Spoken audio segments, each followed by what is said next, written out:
everybody, Tony G, the director of MusicLegacyInternational.com. Here today, our guest is Grayce McCormick. She's the owner of Lightfinder PR, and we're going to find out a lot about her business and her qualifications and the great work that she does in the industry. Hi, Grayce. How are you? Hi, Tony. Thanks for having me. I'm doing well today. You are an owner of Lightfinder? I am the founder of Lightfinder PR, Lightfinder Public Relations, for the last 11 years, going on to my 12th year. Beautiful, beautiful. And it's not cheaper by the dozen. It's more expensive each year, so anyway. Yeah, that's for sure. Everything is, right? So Yes. basically, in Music Legacy, we have all levels of people in music, arts, and entertainment.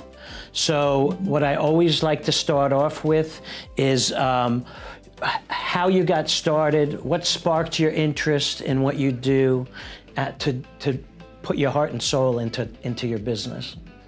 Yeah, 100%. Thank you for asking. I probably can, I'm going to take us from the Midwest to the East Coast, then back to the West Coast and circling around here. So I lived in New York for many, many years. I was living on Long Island, actually was my last spot in New York City, but I moved to New York after college back when Koch was still in office. So I'm aging myself a little bit.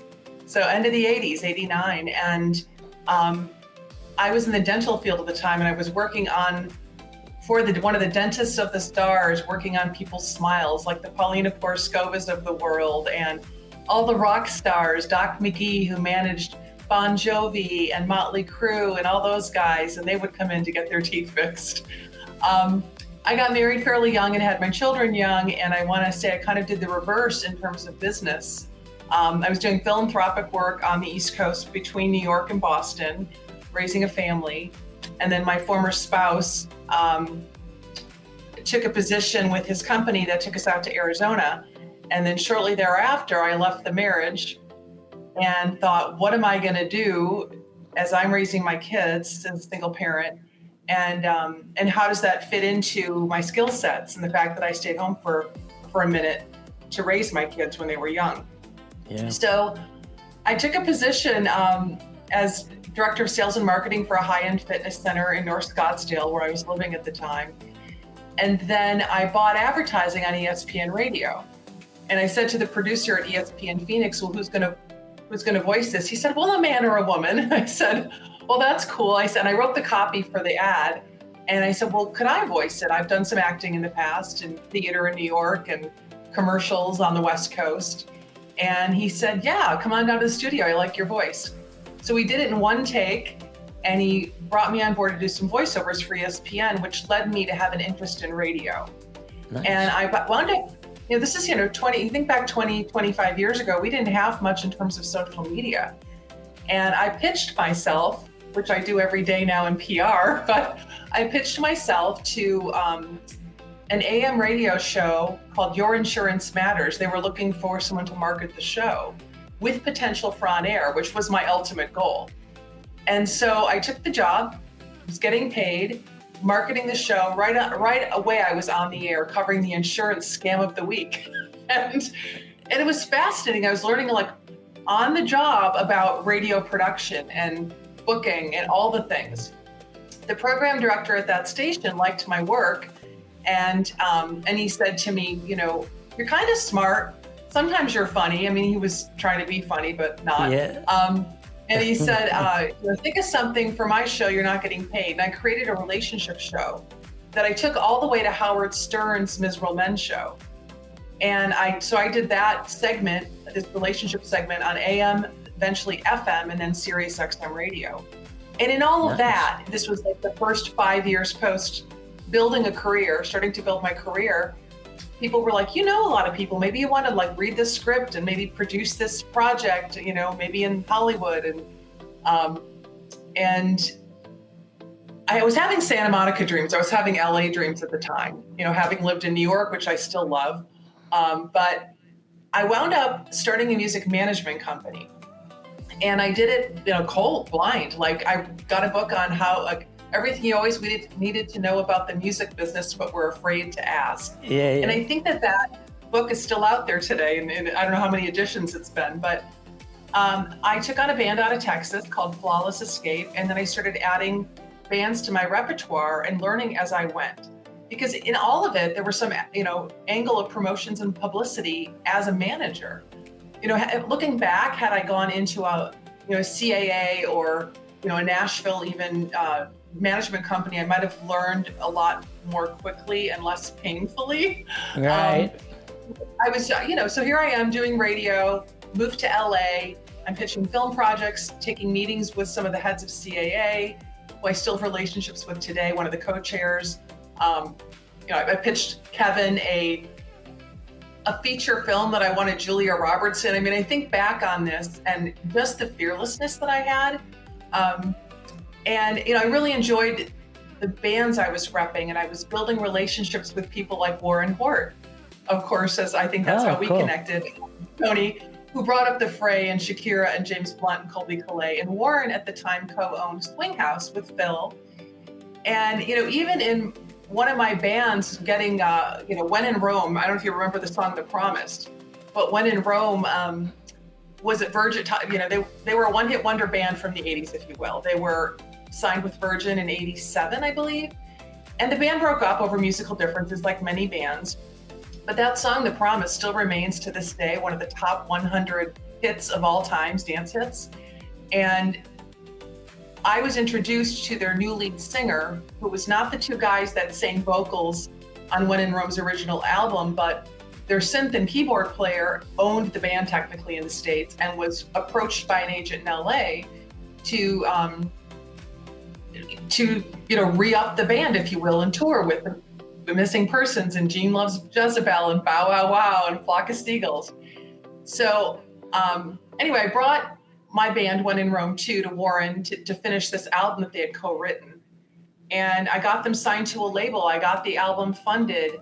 I watched Victor and Drizzo retrack an entire album in like 4.5 hours, and it was insane. And, wow. Yeah, it was nuts. And it was cool. And I was meeting the most wonderful people in the business, and especially being a woman in the music industry on the management side, still unusual. I'm sure, Tony, you may have seen the Billy Joel doc that's out, the 2-part documentary, and even watching Billy Joel's first wife and how powerful and intelligent she is and remains, and how she learned as she went managing her husband's career. Yeah. What does that take? What savvy does it take to survive in the arts and entertainment? So long story long, I like to say. And that's what makes you stand out, is that power. Not so much the power, but the undying striving for the goal.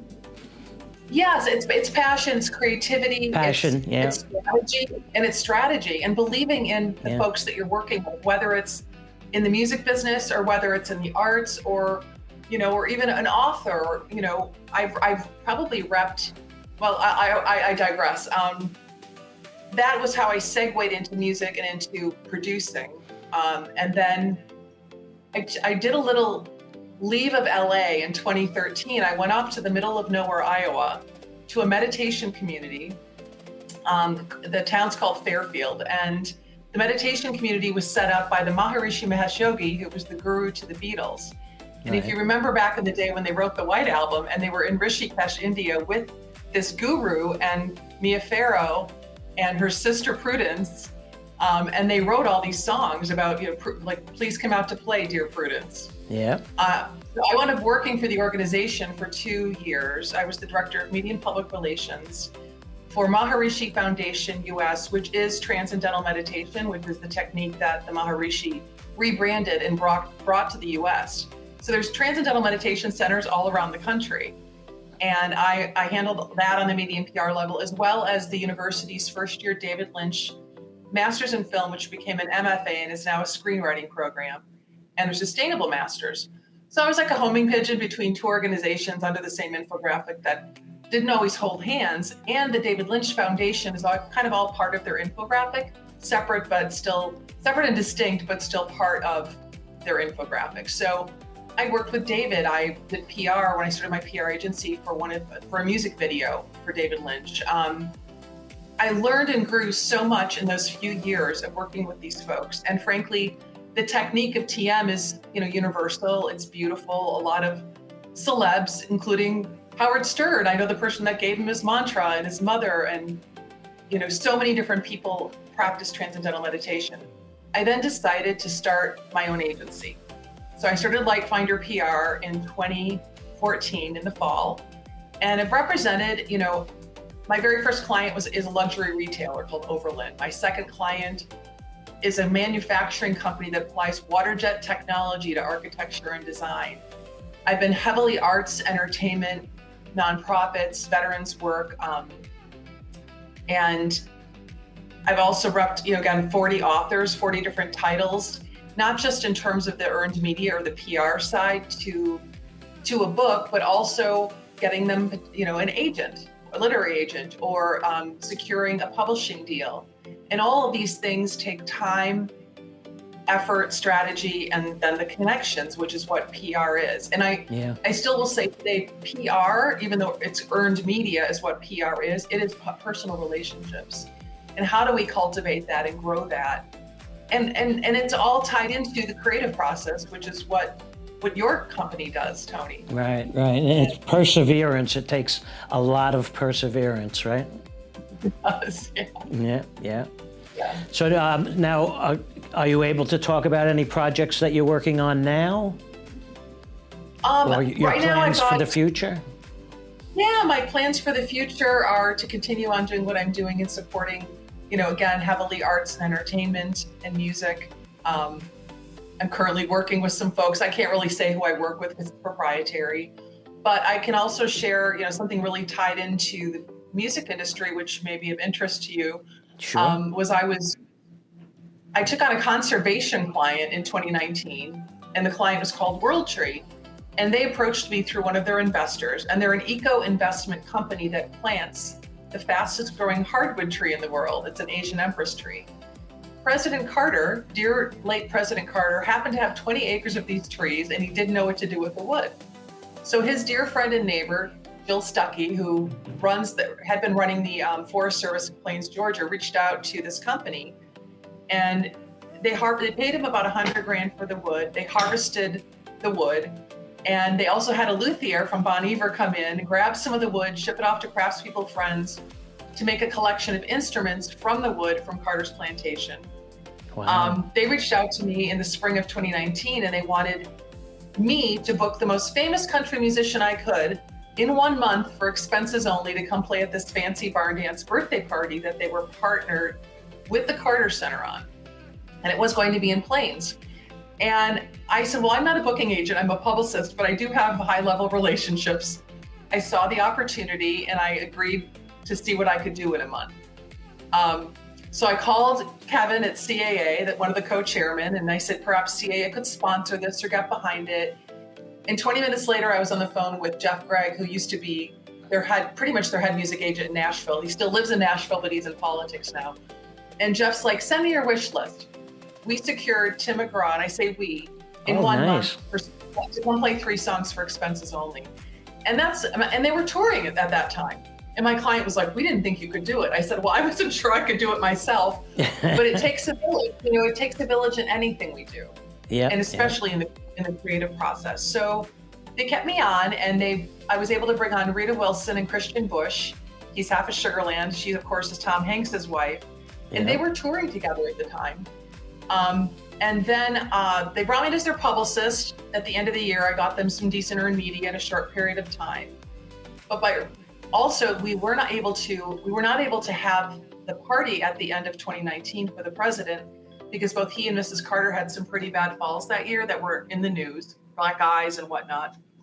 So the following year is 2020, and I was just working on this music collection then with their head of marketing. That was kind of my primary goal, was branding that out. And by the spring, we had COVID and no one could even tour. So my client was trying to regroup. What could we do with this music collection that was being made out in the netherworld? And I said, well, a couple things. Why don't we get on a call with the VP of the Recording Academy and Winnie, who runs development for Music Cares for 30 years, I think, or 35 years. And I know Winnie Wynn really well.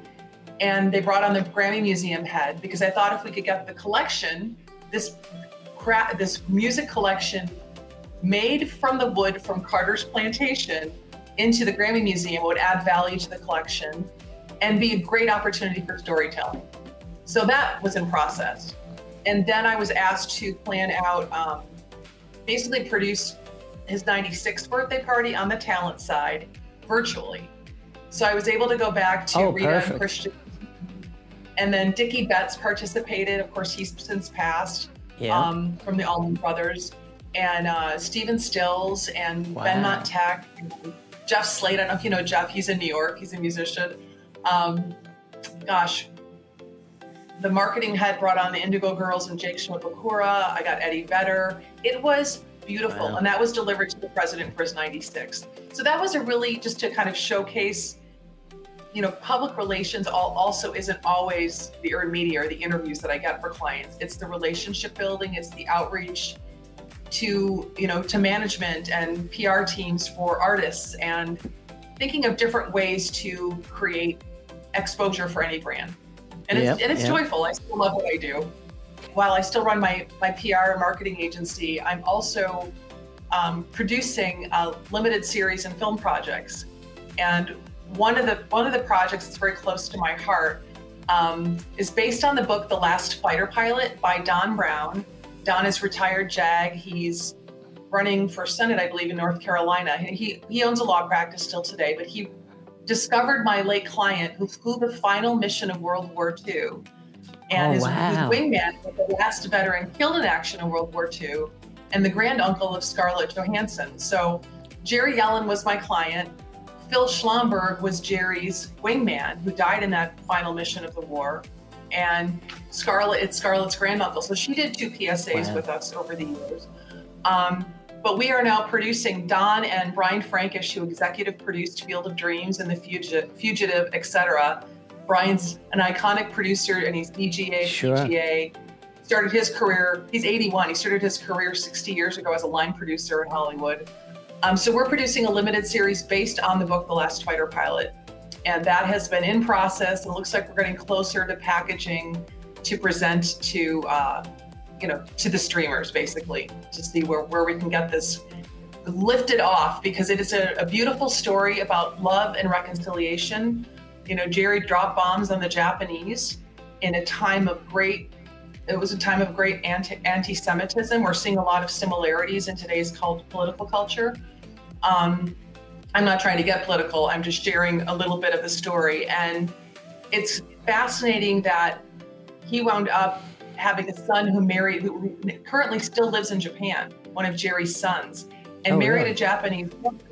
I'll try to be brief, but when Jerry's son went to study abroad in the late 70s in Japan, he came home to his dad, who quote unquote hated Japanese because he dropped bombs on Japan, and he was trained to do that as a pilot.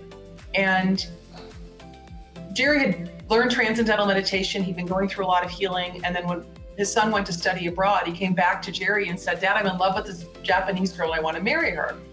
And Jerry said, he was not happy. He said, just what did her father do during World War II? And he said, he was a kamikaze pilot who survived, which is odd. That's not, how kamikaze pilots normally don't survive.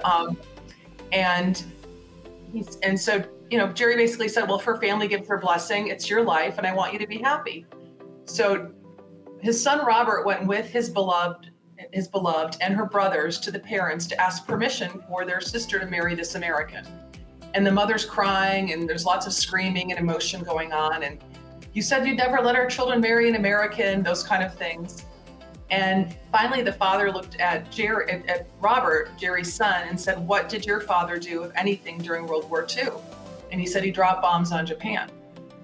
And the father sat there with all the emotion going on around him, and shortly thereafter said, "I give permission for the marriage, because any man that's brave enough to drop bombs on Japan and survive, I want the blood of that man running through the veins of my grandchildren." And so Jerry wrote a book at the time called Of War and Weddings, which has been remade into a book called Jerry's Last Mission, or it's been republished under a different title.